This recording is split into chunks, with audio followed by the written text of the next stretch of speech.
Hello বন্ধুরা, আইসাজ cooking and স্টিচিংয়ে সবাইকে স্বাগত। আজ আমি আপনাদের সঙ্গে শেয়ার করব বাটা মাছের ঝাল রেসিপি, যেভাবে আমি তৈরি করে থাকি। তো বাটা মাছের এই রেসিপিটার জন্য আমি এখানে 4 পিস বাটা মাছ নিয়ে নিয়েছি। মাছগুলোকে কেটে লবণ হলুদ মাখিয়ে নিয়েছি। একটা কড়াই বসিয়ে দিয়েছি, এর মধ্যে দিয়ে দিচ্ছি পরিমাণ মতো সরষের তেল। সরষের তেল ভালোভাবে গরম হয়ে এলে এর মধ্যে লবণ হলুদ মাখিয়ে রাখা মাছগুলো একে একে কড়াইয়ে তেলের মধ্যে দিয়ে ভালোভাবে উল্টিয়ে পাল্টিয়ে লাল লাল করে ভেজে নেব।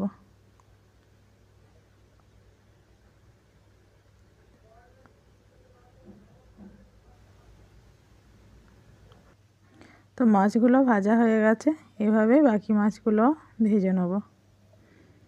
তো কড়াইয়ে পরিমাণ মতো সরষের তেল দিয়ে দিয়েছি, আর এর মধ্যে দিয়ে দিচ্ছি হাফ চামচ গোটা সর্ষে। তো সর্ষেটা ভাজা হয়ে গেলে এর মধ্যে আমি দিয়ে দেবো বেটে রাখা মশলাটা। বেটে রাখা মশলার মধ্যে আমি এখানে দিয়েছি পেঁয়াজ, রসুন, কাঁচা লঙ্কা, টমেটো। তো এগুলোকে পেস্ট করে নিয়েছি। তো এটা এর মধ্যে দিয়ে দেবো 1 চামচ লবণ, হাফ চামচ হলুদের গুঁড়ো, হাফ চামচ থেকে একটু বেশি লাল লঙ্কার গুঁড়ো, আর দিয়ে দেবো হাফ চামচ ধনের গুঁড়ো। তো মশলাটা ভালোভাবে ভেজে নেব। তো এইভাবে মশলাটাকে কষিয়ে নেব। তো আমি এখানে সর্ষে বাটা ব্যবহার করিনি, আপনারা চাইলে সর্ষে বাটা দিতে পারেন। আমি সর্ষে বাটা ছাড়াই মাছটা রান্না করব। ঢাকা দিয়ে মশলাটা আরও কিছুক্ষণ ভালোভাবে কষিয়ে নেব। তো এর মধ্যে একবার ঢাকা খুলে দেখে নেব মশলাটা কতটা কষানো হয়ে এসেছে।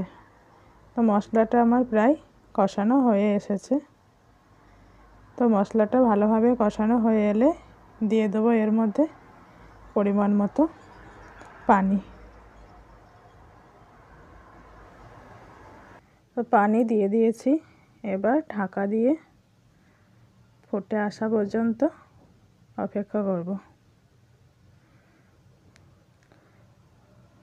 তো পানিটা ফুটে এসেছে, এবার ভেজে রাখা মাছগুলো এর মধ্যে দিয়ে দেবো। তো মাছগুলো দিয়ে দিয়েছি, ঢাকা দিয়ে আরও কিছুক্ষণ এভাবেই হতে দেবো। তো এর মধ্যে দিয়ে দেবো ধনেপাতা কুচি, হাফ চামচ ভাজা জিরের গুঁড়ো দিয়ে এটাকে ঢাকা দিয়ে আরও কিছুক্ষণ ফুটতে দেবো। আমার এই রেসিপিটা ভালো লাগলে অবশ্যই আমার চ্যানেলটাকে সাবস্ক্রাইব করে দেবেন এবং লাইক করবেন। পাশে থাকা বেল আইকনে ক্লিক করে দেবেন আমার আরও ভিডিও দেখার জন্য। তো মাছ রান্নাটা আমার প্রায় হয়ে এসেছে। তো এবার গ্যাসটাকে বন্ধ করে ঢাকা দিয়ে কিছুক্ষণ রেখে দেবো। এই রেসিপিটা ভাতের সঙ্গে খেতে ভালো লাগে, আপনারাও এইভাবে তৈরি করে খেয়ে দেখুন। রেসিপি ভালো লাগলে ভিডিওতে লাইক করে চ্যানেলটাকে সাবস্ক্রাইব করে দেবেন।